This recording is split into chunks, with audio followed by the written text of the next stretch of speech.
ॐ दक्षिणास्य समारम्भा शङ्कराचार्यमध्यमा अस्मदाचार्यपर्यन्ताः स्मर्या गुरुपरम्परा श्रुतिस्मृतिपुराणानाम् आलयं करुणालयं नमामि भगवत्पादं शङ्करं लोकशङ्करं शङ्करं शङ्कराचार्यं केशवं बादरायणं सूत्रभाष्यकृतौ वन्दे भगवन्तौ पुनः पुनः ईश्वरो गुरुरात्मेति मूर्तिभेदविभागिने व्योमवद्व्याप्तदेहाय दक्षिणामूर्तये नमः। परिज्ञानाश्रम श्रीगुरुशङ्कर परिज्ञानाश्रम शङ्कर सद्गुरु केशववामन कृष्णपाण्डुरङ्ग आनन्द परिज्ञान गुरु सद्यो जात शङ्कर सद्गुरु गुरुर्ब्रह्मा गुरुर्विष्णु गुरुर्देवो महेश्वरः गुरुः साक्षात् परब्रह्म तस्मै श्रीगुरवे नमः।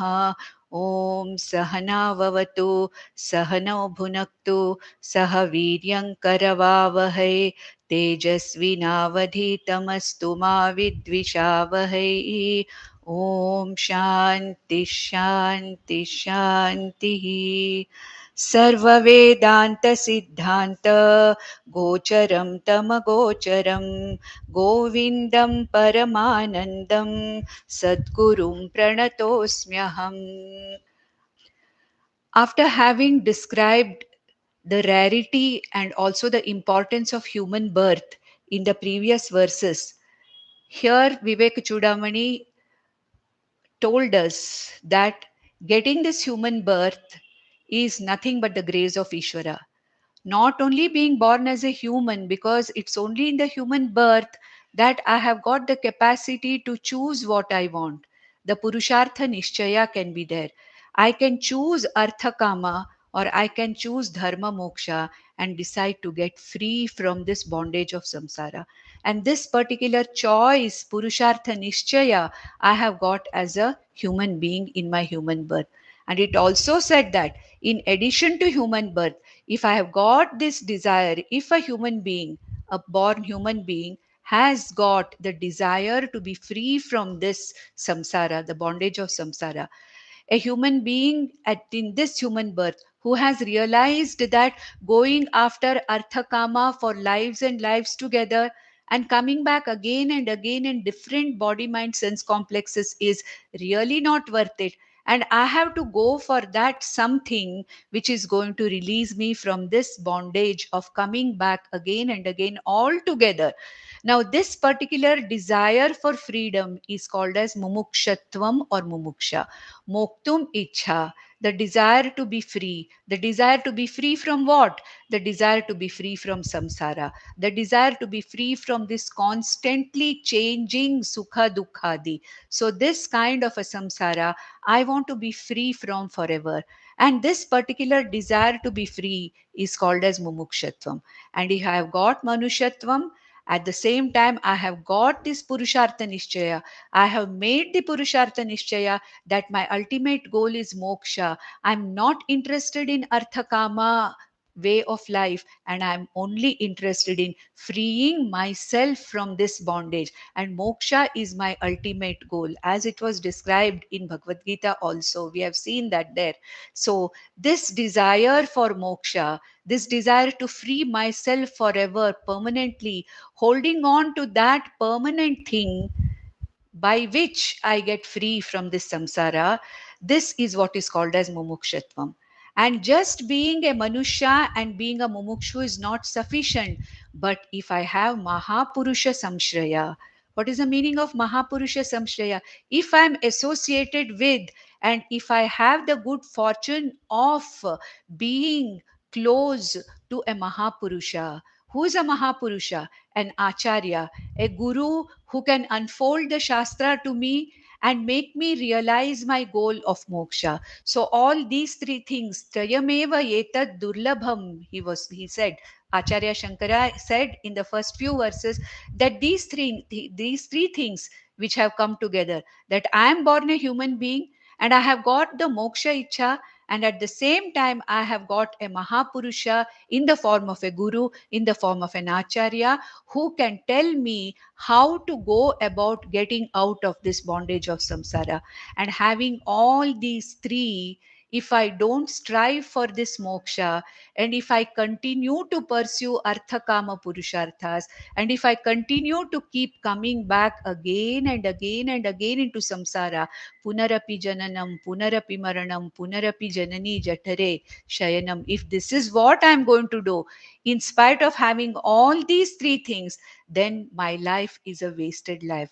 It is a wasted human life. That is what all our Shastras say. So, having in the last three verses, having seen the importance and the grace of Ishvara, the grace of Lord, that we have the Manushatvam, Mumukshutvam, and Mahapurusha Samshraya. And then we have to make use of these three, the combination of these three. And we have to see that our Mumukshatvam, or our desire for freedom, gets converted into Jignasa.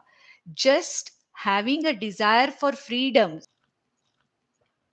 is not sufficient. What should I do for it? What is the sadhana for this moksha? What is it that by doing which or knowing which I am going to get this freedom from samsara? This is what I have to know now. And what our Shastras say, and what Vivekachudamani really reiterates what our Shastras say is, moksha is not got by doing anything. Moksha is by the study of Shastra, by knowing what our Upanishads, what Vedanta talks about. And that is what we are going to see in the next verse, the sixth verse, which talks about that whatever else you may be doing, there may be so many things that you are doing, but ultimately, doing anything is not going to get me moksha. Knowing something, what is it? Knowing what I am, knowing what is the nature of this jiva, knowing what is the nature of jagat, knowing what is the nature of Ishvara, this knowledge which is called as Atmajnana, Atmavidya, Brahmajnana, Brahmavidya, Vedanta Vidya. These are all the various names that are given. And it is Vedanta Shastra which talks about what is it that by knowing which I am going to free myself from this samsara.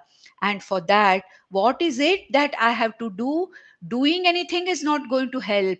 I have to know. And what should I know? How should I know? And whom should I approach for knowing this? This is what is going to be explained in the next three or four verses, where here the Viveka Chudamani talks about here what is the meaning of Shastra and Shastra Vichara. Shastra Vichara means inquiry. See, I want to know something. See, I am ignorant about something. Say, let me take some science, some say natural sciences, or even a Laukika Vidya. I don't know something. I am ignorant of something. Say, take mathematics. A certain aspect of mathematics I am ignorant about. What should I do?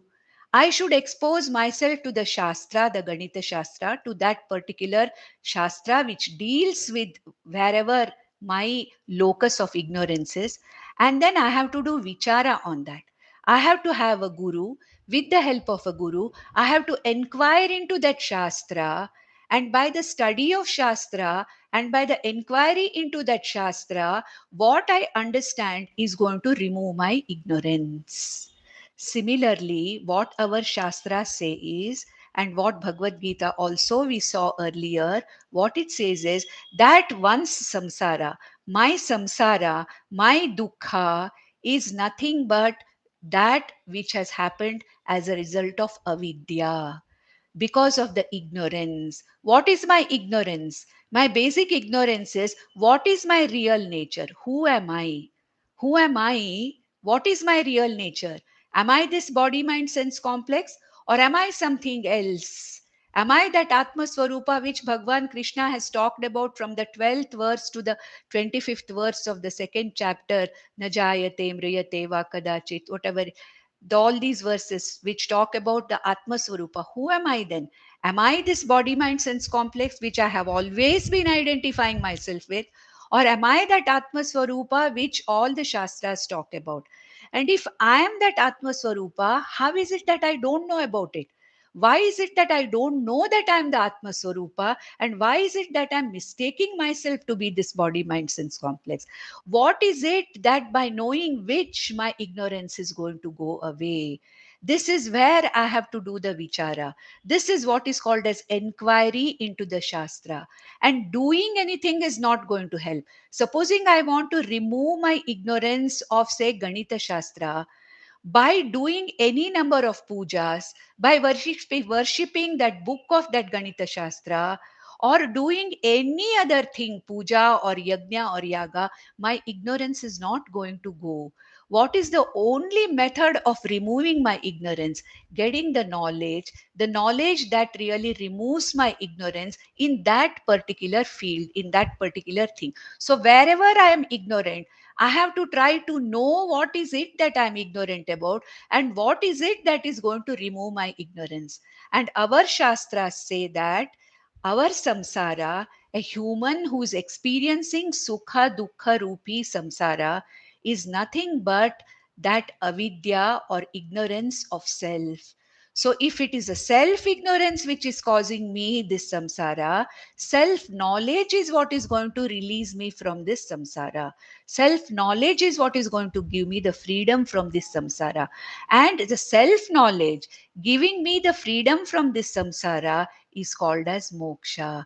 This freedom from ignorance, this knowledge that frees me from this ignorance and makes me see very clearly, which Lord Krishna called in Bhagavad Gita as Samyak Darshanam, the clarity of perception. When I very clearly see myself as what is described in the Shastra and not what I misunderstood myself to be all this time, this knowledge releases me from this ignorance forever. And then this state of knowledge where I know my real nature is what is called as sthita prajna or sthira prajna, which we saw also in the second chapter of the Bhagavad Gita. So for this, to get this knowledge and to have this knowledge well abided, well entrenched in me, and for me to be a sthira prajna or a sthita prajna and completely get out of this bondage of samsara, what is it that I should not do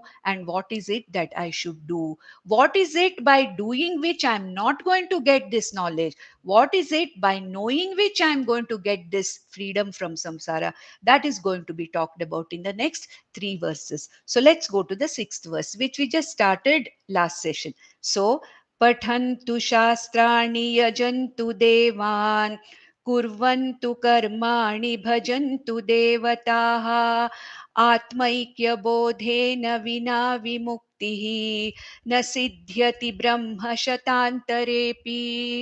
This is the verse 6 in the original of Vivekachudamani. Now what does he say? He says, Pathantu Shastrani. Let people study any number of Shastras. Now, so many Shastras are there. Laukika Shastras are there.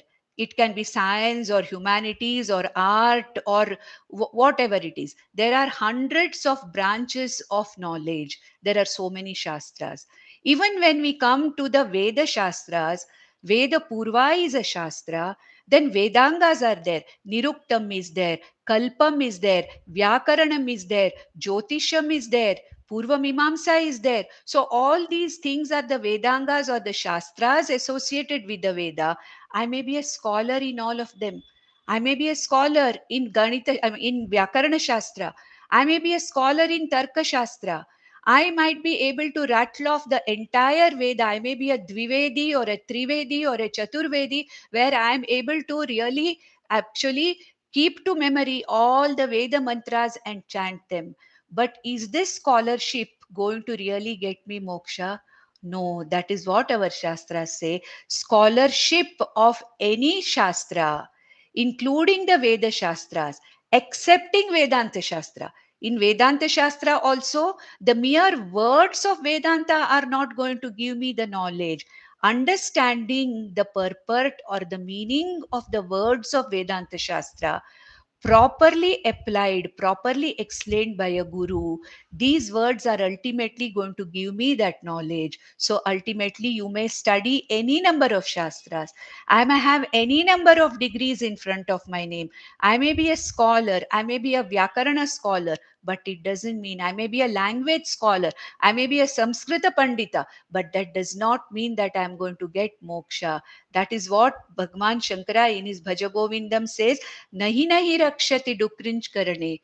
That means whatever may be your shastra that you have studied, whatever may be the branches of knowledge which our Mundaka Upanishad calls as apara vidya. There is a Upanishad called Mundaka Upanishad which says that there are two types of vidyas.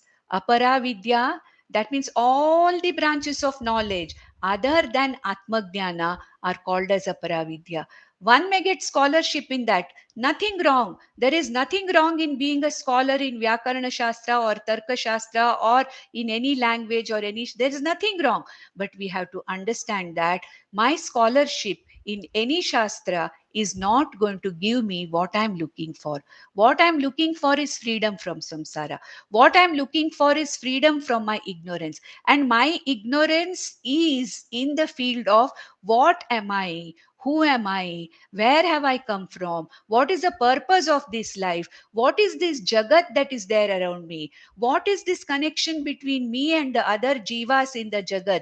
What is this transaction that is going on between me and the jagat? Who is this Lord or God or Ishvara, Parameshvara? What is that Ishvara? What is that God? Am I different from the jagat? Am I different from all the other jivas? Am I different from Ishvara? What is the pathogenesis of my samsara? Where is my mistake? This I can understand only by the study of the appropriate Shastra called as the Vedanta Shastra. So he says, Pathantu Shastrani. May you study any other branch of knowledge. One may be an expert in it. Yajantu Devan. I may do all kinds of Devata Yajnas, Yajantu Devan. Maybe I may propitiate Indra, Agni, Varuna, for the sake of accumulating material punya, material benefits. Lot of ishta karmas I may do. They are called as ishta karmas, yaga yajnas, ishta karmas, yajantu devan. I may propitiate so many deities for the sake of getting something. Yes, I may get a lot of punya by these things, but that is not going to help me to understand what I am. That is not going to help me to remove my ignorance. Kurvantu karmani. May I do any number of altruistic actions, karmani, what they are called purta karmani. I may do lot of dana. I may try to help living a yajna way of life as it was described in the third chapter of Bhagavad Gita. We have discussed what is a yajna way of life. Panchamaha yajnas I may do. I may contribute to the world in so many ways. I may come to the help of people, needy people, and lot of other things. I may contribute to temples. I may contribute to for the general well-being of all my fellow beings, many of my fellow beings. All these things I may do. Kurvantu karmani. All these purta karmas I may do. Ishta karmas in the form of devata yajanam I may do. Purta karmas in the form of my contributing to my fellow human beings. All the pancha mahayagnas, deva yajna, pitru yajna, Brahma Yajna, Manushya Yajna, Bhuta Yajna, all the yajnas I may do. Nothing wrong. Here we have to understand that Shankaracharya Bhagwan is not telling us not to do that. Do that by all means. There is a real use of all these things. It does not mean that they are useless. Devan, Yajantu Devan, let me do Ishta Karmas, let me do Purta Karmas. They have got their own benefits. There is no doubt about it. Here it doesn't mean one should not do. One should do it. That's why Bhagwan says one has to live a life of yajna, a yajna way of life, where one has to live in harmony with the universe and one has to live a life of contribution. And that is the words of Bhagwan Krishna in the third chapter in Karma Yoga. But then what is said here is all these things are not useless. It is not that they are useless. Bhajantu devata. The next one. Pathantu shastrani. May you be a scholar in anything. Yajantu devata, ishta karmas may be done. Kurvantu karmani, purta karmas may be done. Bhajantu devatas, upasanas may be done. Worship of various devatas in the form of japas, in the form of puja, in the form of worship. All things may be, doesn't matter. There is no harm in doing that. But may you not be under the mistaken notion that these are going to give you moksha. These are only going to give me a preparation of the mind or the adhikaritvam to get this knowledge. What did we see in Bhagavad Gita? Doing all these things with an attitude of karma yoga. That's what Bhagwan Krishna said. Do everything wherever you are in life. Whatever is your role that you are playing, lead a yajna way of life, lead a life of contribution and harmony with the entire universe. Play your role to the best of your ability. Do all these things. May you be an upasaka. May you be an Ekarupa Ishvara Bhakta. May you be a Vishwarupa Ishvara Bhakta. Doesn't matter. But do it with an attitude of Karma Yoga and with an attitude of surrender to me, Bhagwan. That will give you what? That will give you the preparation of the mind. Chitta Shuddhi it will give you, and it will give you Jnana Yogyata Prapti. But what is it that ultimately gives you Jnanam? He says in the next two lines, Atmaikya bodhena vina vimuktihi na siddhyati. Aikya bodhena. Atma knowledge, the knowledge of the Atma jnanena vina, without this knowledge of the self, as to we'll see what is self knowledge, we'll see later, it will come later. But until I know what I am, what is my real, what is this real self, what is it that I am made up of, unless Atma Aikya Bodha Vina, Bodhena Vina. So he says that without this knowledge of who I am, what is my Swarupam, what is the Swarupam of Jagat, what is the Swarupam of Ishvara, Jiva, Jagat, Ishvara, Swarupam, unless I know this which is called as Vedanta Jnana or Atma Jnana, Atma Aikya Bodhena Vina. Am I different from other Jivas? Am I different from the Jagat? Am I different from Ishvara? Unless I have the clear knowledge of this Atmaika Bodhena, this is what is called Atma Aikya Bodha. Without knowing this, Vimuktihi na siddhyati. There is no question of getting moksha. Moksha is not possible. Moksha is knowledge. And knowledge is the only thing which removes ignorance. If there is darkness in the room, whatever I may do puja in the room, I may chant anything, I may chant Rudra, I may chant anything, but the darkness is not going to go. I have to switch on the light for the darkness to go. Similarly, we are all suffering from the darkness of ignorance, the ignorance of self. And unless I know Jnanena Vina, Atma Jnanena Vina, Atma Aikya Bodhena, Bodha means knowledge, Atma Aikya Bodhena Vina, Vimuktihi na Siddhyati. In Atma Bodha, those of us who have read the Atma Bodha on our ebook section, we'll know that what does Shankaracharya say there also in Atma Bodha? Pakasya Agnivat Jnanam Vina Moksham na Siddhyati, he says. Pakasya Agnivat. See, for cooking, to make rice, let us say, I wash the rice, keep the rice ready. I put water in the rice. I keep water in the pressure cooker. I keep the rice, the vessel with the rice in the pressure cooker, close the cooker, but I don't light the gas. Then what happens? All the preparations have been made, but then I don't put on the fire. Without fire, there can be no cooking. Pakasya agnivat. Just like for cooking anything, whatever may be the other preparations done, what we need is Agni ultimately, which is going to help us in ultimate cooking of whatever we have to do. So this Jnanam is like the Jnanam Agnivat Jnanam Vina. Without knowledge, without Atmajnana, there is no possibility of getting moksha. Does it mean all these preparations are useless? No. Without the preparations, cooking is not possible. With the preparations and without the fire, my process of cooking remains incomplete. Correct? I without these preparations, simply putting on the fire, it is not going to help me. It's not going to cook. At the same time, I keep everything ready and I don't put on the gas. Without that, it cannot be completed. So, all the Shastras, Patantu Shastrani, Yajantu Devan, Kurvantu Karmani, Bhajantu Devataha, all these things are preparatory sadhanas.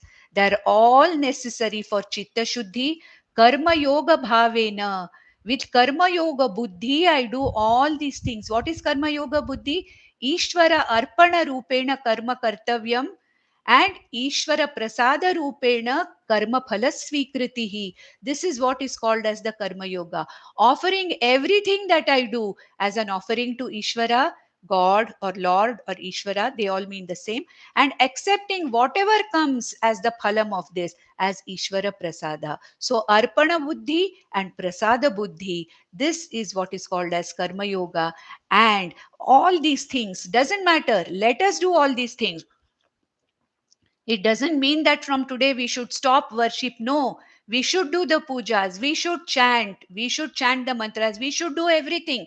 Let us study the Shastras, let us acquire scholarship. Nothing wrong in that. But let us understand that all these are preparatory steps, and when all of them are done, with the attitude of karma yoga, with the attitude of upasana yoga, it is going to give me chitta shuddhi, chitta naischalyam, which is going to give me jnana yogyata prapti. And with this jnana yogyata prapti, I expose myself to the shastra. He says that ज्ञान आत्म ऐक्य बोधेन विना विमुक्ति न सिद्ध्यति ब्रह्म शतांतरेपि. Hundreds of years I may do the karma.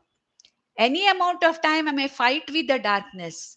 But the moment I switch on the light, the darkness is gone and light is there.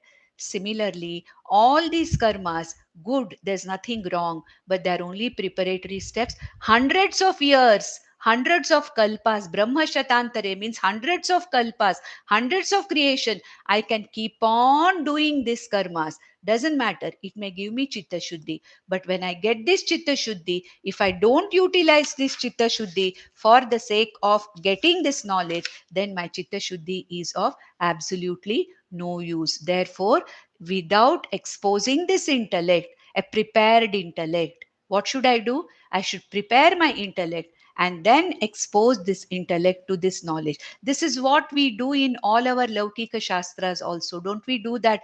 When our entire education system is that preparing for the next step. As I go higher, I have prepared in the previous class, and next class I am exposed to a higher form of knowledge, a deeper form of knowledge. And that is what I do all my life in all my learning. And it is the same thing in Atmajnana also. And the same thing is reiterated in verse number 11. Verse number 11. He says, Chittasya shuddhaye karma न तु वस्तूपलब्धये वस्तुसिद्धिर्विचारेण न किञ्चित् कर्म कोटिभिः. As I said, Vivekachudamani has 580 verses. And this particular subject being a little difficult subject, Bhagwan Shankaracharya many times repeats the same idea in many verses in different ways, because it is sukshmatvad, because of the sukshma nature, because of the very subtle nature of this knowledge. It is necessary for all our acharyas, our gurus, and the shastra also to repeat the same thing many times, but in a different way, in different words, so that sometime or the other the Shishya catches it. This is what we saw in Bhagavad Gita also. How many times has Krishna repeated the same thing again and again, again and again? Bhuyah pravakshami, bhuyah pravakshami. He says, again I'm going to tell you, Arjuna. I'm going to tell you. Why? Because Lord Krishna knows that this is a subject. Atmajnana, Vedanta Vichara is something which is a very subtle Vichara, which is a very difficult Vichara. It has to be reiterated again and again. And in the 11th verse, Bhagwan Shankaracharya says again, Chittasya Shuddhaye Karma. What is the purpose of karma? Karma means what? Whatever I do, all those things we saw, Pathantu Shastrani, Yajantu Devataha, Bhajantu Devan. Okay, kurvantu karmani, all kinds of activities that I do, all kinds of worship, secular activities, or religious activities, spiritual activities, whatever activities I do, it is said that chittasya shuddhaye karma, all the karma, all my actions are meant for chitta shuddhi, for preparing this mind. What is the meaning of chitta shuddhi? Now here our minds are very very gross. They are full of raga dveshas. They are full of all these malas. There is mala means raga dveshadi malas are there in our minds. And the knowledge that we are going to go for is such a subtle knowledge that this kind of a gross intellect is many times not able to actually hold this knowledge. It is not possible. Therefore, what should I do? I should make my mind subtler and subtler to suit this knowledge. The subtler the knowledge, the subtler should be the preparation of the mind. Subtler should be my mind and intellect, which has to understand this knowledge. Naturally, the preparation of the mind that is necessary to study physics in standard 10, and the preparation of the mind to study, do research in physics in PhD, there is so much of a difference, isn't it? But it doesn't mean that 10th standard physics is a waste. It has contributed to the preparation of the mind of the student, so that when he goes to that highest level of study, that very very subtle knowledge is possible to be understood by this mind. So all these karmas done in the attitude, with the attitude of karma yoga, are meant for chitta shuddhi alone. So he says that chittasya shuddhaye karmaha, all these activities are meant only for preparing the mind, making the mind subtle enough. Let me give you an example which we have studied in the Bhagavad Gita also. We have the same axe which we use to cut the trees, the gross one, the big axe. It is the same axe but a little subtler, which we use in our orthopedic surgery to saw and cut the bones. Okay, we have the similar axe which is still smaller and subtler when a neurosurgeon has to operate on the brain. The same still acts like thing which is still very very subtle for eye surgery is used. So what is the meaning of it?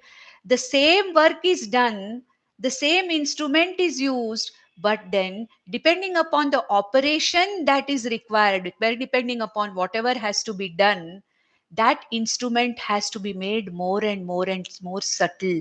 We cannot use an axe which we use for cutting the trees for neurosurgery. It is not possible. Same time, whatever little that scalpel which I use for eye surgery, I cannot use it for cutting the tree. Therefore, appropriate instrument is necessary for the type of knowledge that I am going to really indulge into. And it is said that this knowledge of the self, Atma Jnanam, is the subtlest and the most difficult knowledge to understand.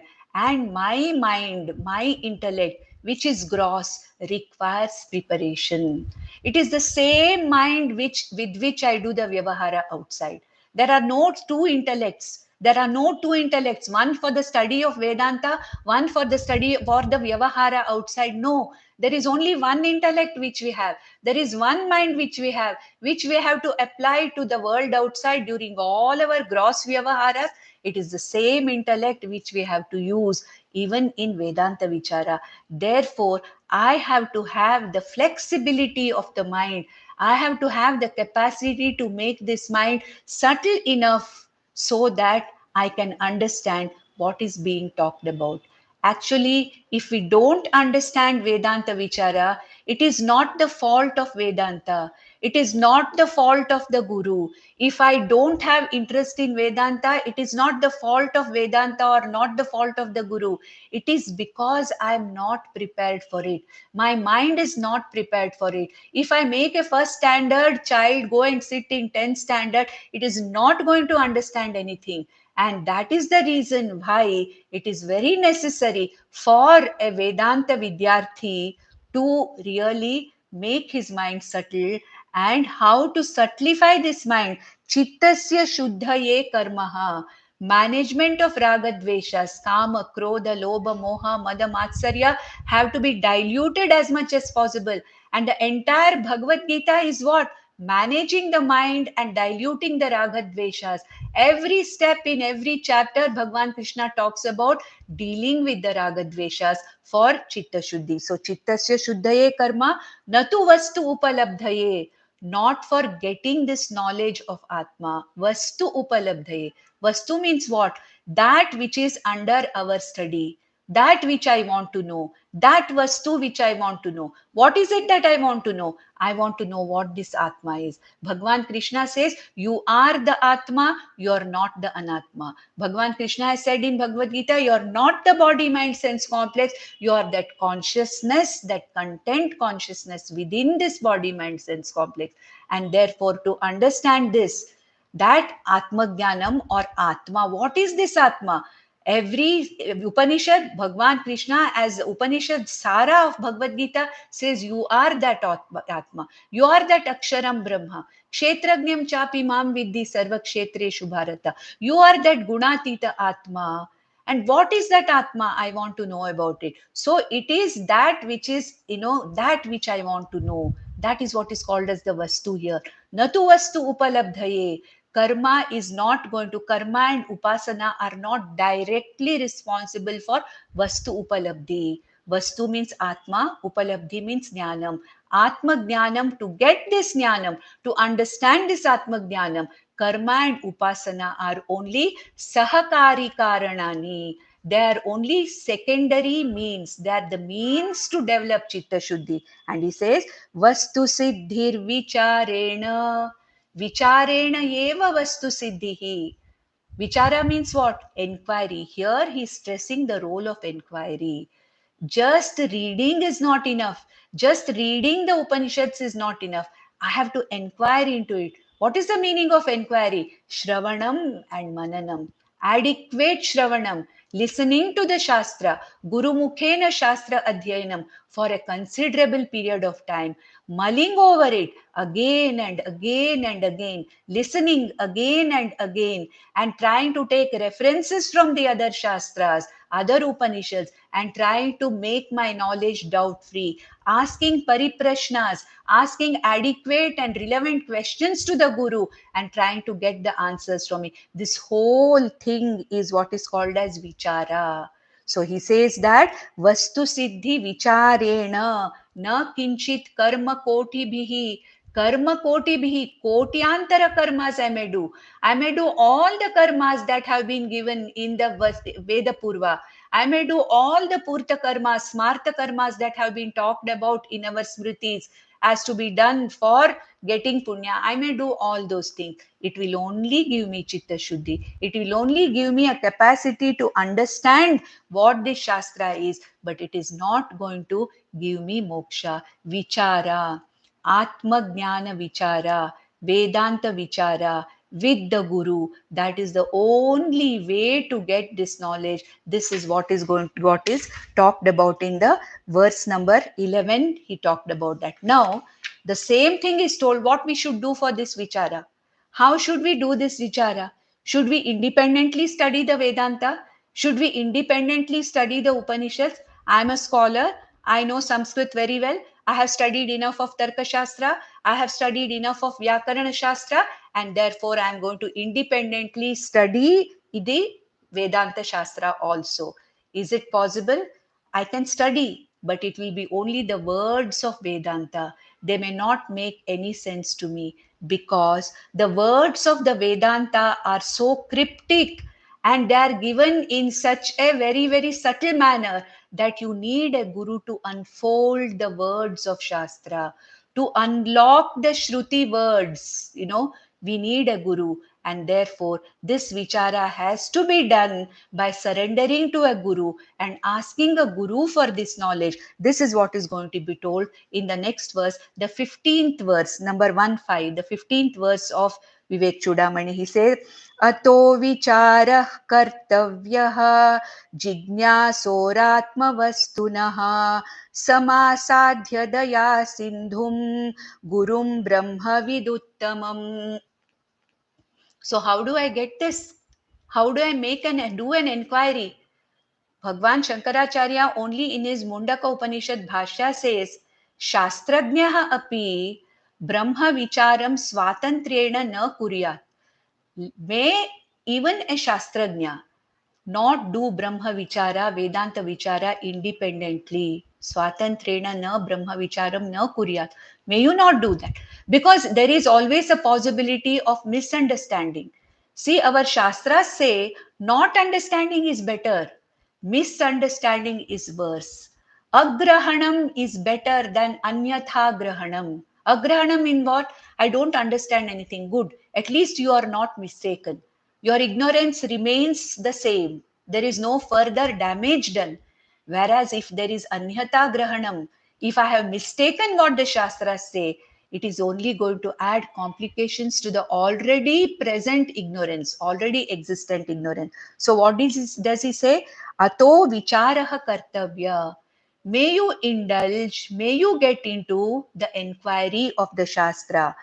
Who jignasoho atmavastunaha, the one who is desirous, jignasaha, jnatum ichha. Mumuksha is what? Moktum ichha. Jignasa is what? Jnatum ichha. The one who is desirous of knowing this vastu, the one who is desirous of knowing this Atma, as to what is the nature of this Atma. Who am I? Am I different from the other jivas? What is the relationship between me and the other jivas? What is the connection between me and Ishvara? What is this Atma? What is this Brahman? It is this kind of an inquiry, he says, I have to have the jignasa. Just mumukshutvam is not enough. Desire to be free from this is not enough. What should I do for that? I have to have the jignasa. What is jignasa? The desire to know. The desire to know the means by which I can get freedom from samsara. What is the means of knowing this knowledge? So he says, jignasoho atmavastunaha. Atmavastunaha jignasoho. For this jignasu who wants to know this atmavastu and do vichara on this, what should he do? Samasadhyadaya sindhum gurum brahma viduttamam. May you approach a guru. May you approach a person who is a sampradaya with guru, who has been taught by his guru, this guru has been taught by his guru. There is a sampradaya. That's why we say Dakshinasya Samarambha Shankaracharya Madhyama Asmadacharya Paryanta Vande Guru Parampara. So that's what we say. What does it mean? A teacher, an acharya, a guru who has been trained properly by the sampradaya of Guru Shishya Parampara, Guru Shishya Parampara. Such a guru is capable of unfolding the Shastra. He can unfold the Shastra and give this Shastra to me. And what kind of a guru is he? He says here, Daya Sindhum Gurum. Daya Sindhu. Who is this Daya Sindhu? Means what? The person who is a compassionate guru. We can see how compassionate Krishna was, isn't it, in Bhagavad Gita? Arjuna asked the same question again and again and again and again. Karma is better or jnana is better? Karma is better or jnana is better? Again and again, he asked the same question. And when Arjuna was struggling with his Vishada, what did Krishna do? He did not put him down. Prahasanniva Bharata. Prahasan, smiling with, understanding. Krishna smiled, not out of contempt. Krishna smiled out of understanding that, yes, there is really no need for shoka here. Ashochan anva shochastvam. Prajnavadanshcha bhasha se Gatasun agatasunchta nanu shochanti pandita. Arjuna, you don't really need to grieve over anybody. There is no scope of grief anywhere else. But still you are grieving, and I understand why you are grieving. And I will tell you that really you don't need to grieve. And by understanding why you don't need to grieve, automatically this grief will go. So what did Arjuna do? Prahasan iva. Out of that smile of understanding, he gave Arjuna that knowledge which released him from his moha. Nashto moha smritir labda. He lost all the moha and got this particular knowledge, understood what is his swadharma, understood what is his swakarma. Now, daya sindhum gurum. So it shows In the entire Bhagavad Gita, it shows that Lord Krishna never once gets irritated with Arjuna. Again and again, he answers the same question all the time in Bhagavad Gita. It is Karma Yoga, Jnana Yoga. Karma Yoga, Jnana Yoga. Again and again and again, especially in the chapter 18, we have seen 3 times Bhagwan Krishna summarizes Karma Yoga. 3 times he summarizes Jnana Yoga without even, getting affected, without getting bored. And Krishna has only one Shishya in front of him. And without getting bored, with compassion, he gives this knowledge. So, Daya Sindhum, Samasadhya, Daya Sindhum Guru. His Guru has to be not an irritable person, not a person who keeps saying, what, you don't know anything, you get lost. No, Daya Sindhu. He understands how difficult it is. This knowledge is very subtle. It is not possible for any Shishya to get it. This Shishya has approached me with Shraddha. What is required on the part of the Shishya? To approach the Guru with Shraddha, Shraddha in Shastra, Shraddha in Guru, and approach this Guru with Shraddha, Daya Sindhum Gurum. And who is this Guru? Brahmavid Uttamam, the one who knows what this Atma is, the one who knows what this Brahman is. He has studied the Shastras, he has been taught in the proper Guru Shishya Parampara what the Shastra talks about, how to unfold the Shastra, how to give this knowledge to the Shishya, how to answer the questions of the Shishya, how the doubts of the Shishya can be taken care of. All these things a Sampradaya with Guru knows. And when a Shishya asks the question, a Guru cannot say, I don't know. A Guru has to tell him, yes, this is it. Yes, however silly your question may be, but yes, this is the way it is. And this is the way it is. He has to bring in the other Shastras. He has to bring in the references of other Upanishads. And he has to convince the student about what he has to know. So, Daya Sindhum, Brahmavid Uttamam. Brahmavid Uttamam. Brahmavid, the knower of Brahman, and the great one. Uttamam means great one. It's what? Brahma Shrotriyam Brahmanishtam Gurum Samasadhya. That is why in the Mundaka Upanishad also it is said, Samit Panihi Shrotriyam Brahmanishtam Gurum Abhigachet. Okay. For that jnanam, may you approach a Guru, Samit Panihi, holding the Samit, the dry wood in your hands, and go to the Guru and surrender. And that is what, Bhagwan Krishna also said, isn't it? Tad vidhi pranipatena pariprashnena sevaya upadekshanti te jnanam jnaninaha tattvadarshinaha. So he told him to get this knowledge, there is no other way, Arjuna. You have to go and surrender to a Guru. And when you surrender to a Guru, then the Guru who is a Brahmavit Guru, Shrotriya Guru, Brahmanishta Guru, the one who is established in this knowledge, the one for whom this knowledge is very clear, the one who has learned this through his Gurus, the chain of his Gurus, and the one who can absolutely clearly unfold what Vedanta is telling. This is what is absolutely necessary for you. So, for this vichara, Brahma vichara to be done, may you approach, may the student, may the Shishya approach the Guru. These are what were talked about, Jnanam and Jnana vichara, Vedanta vichara. Now, from the next verse, the topic changes. Now, Bhagwan Shankaracharya wants to talk about Adhikaritvam. What is the meaning of Adhikaritvam? Am I prepared for this knowledge? First, I have to understand, am I prepared for this knowledge or not? If I am not prepared for this knowledge, what should I do? I should do Karma Yoga as described by Lord Krishna in Bhagavad Gita. I should do Upasana Yoga. So, what is it that I should do for this particular Adhikaritvam? That is what is going to be told in the 14th verse. We dealt with the 15th verse earlier, and now we are taking the 14th verse, because according to the subject matter, the 14th verse is taken later, which is talking about the Adhikaritvam. What does he say?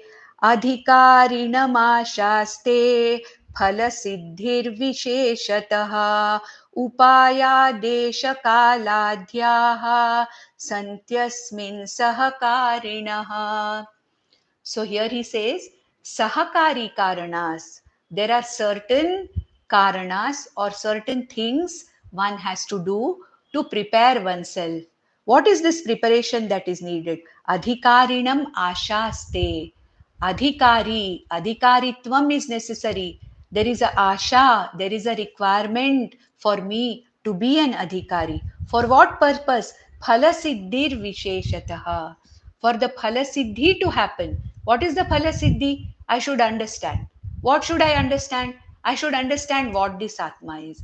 I want to know what this Vastu is. What is it that I am talking about? What is it that the Shastra is talking about? What is it that I want to know? What is it that by knowing which I am going to get free from this samsara? So for this, I have to have this adhikaritvam. So he says, adhikarinam ashaste phala siddhihi visheshataha.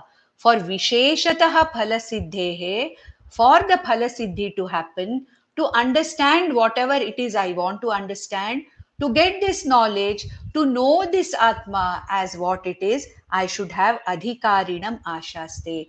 Adhikaritvam is necessary. It is necessary for me to be prepared. And what are the upaya? He says, upaya, desha, kaladhya. There are upayas are there.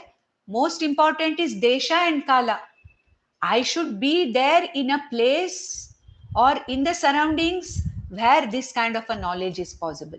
Imagine, supposing if I am born in a culture in Saudi Arabia, am I really prepared for this knowledge? I'm not prepared for this knowledge. So I have to be born in a culture where this kind of knowledge, this kind of Shastra, I'm exposed to constantly. So he says that Deshaha, Kalaha, there is an appropriate time for this also.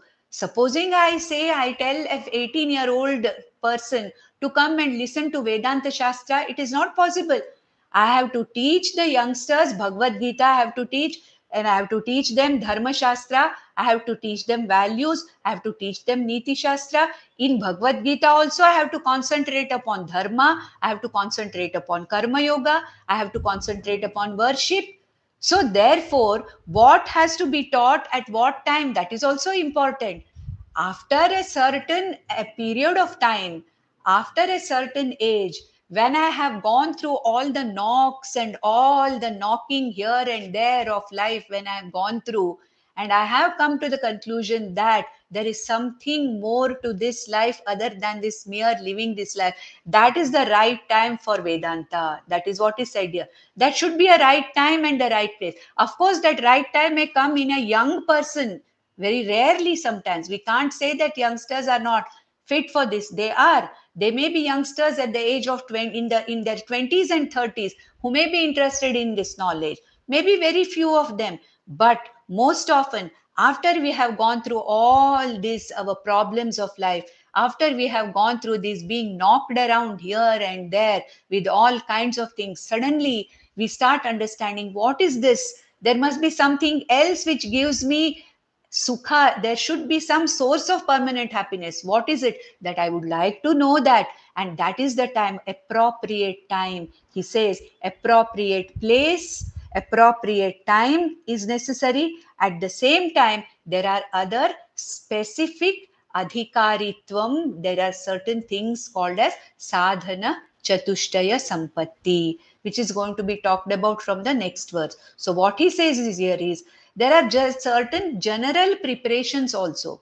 Even when we come, even when we are born in a proper culture like our culture, where we are exposed to this knowledge, and we are at a right age, at the right time to expose ourselves to this Shastra Dhyanam, then also certain basic preparations have to be there.